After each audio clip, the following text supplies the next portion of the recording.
Assalamu alaikum.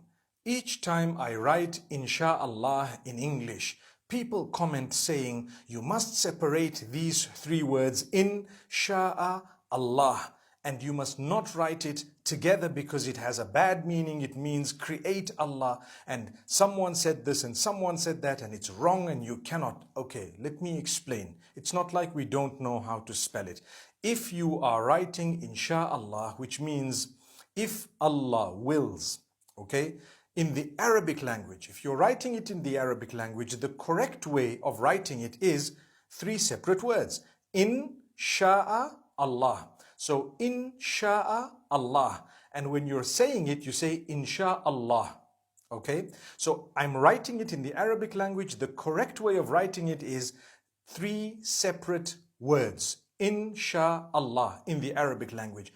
In any other language, if I am saying if Allah wills in English, I should write IF space ALLAH space WILLS. That's if Allah wills. Those are three separate words. But if I am doing what is known as a transliteration, which means it's Arabic, but I'm just writing it in another language for people to read it, I can write it anyhow, completely, for as long as it is readable to the people, legible, they can see it, they can read it.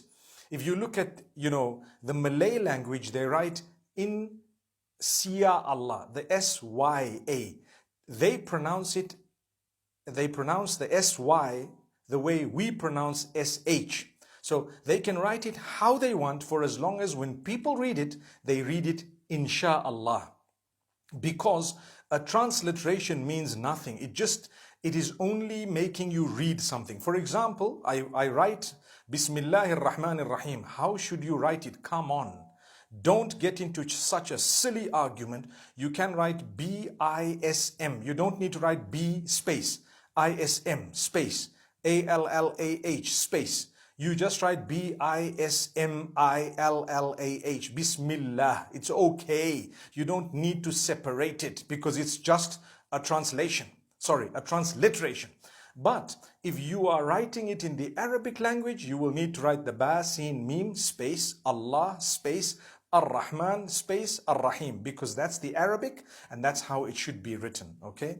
So I hope we don't argue with each other. Whenever you see it in the English language, please write it how you wish, for as long as it's closest to what is readable, for as long as it's closest to what you can actually, pronounce in the correct way. Some people write INSYALLAH because they speak Malay. That's fine. Others might say, why did you put a Y?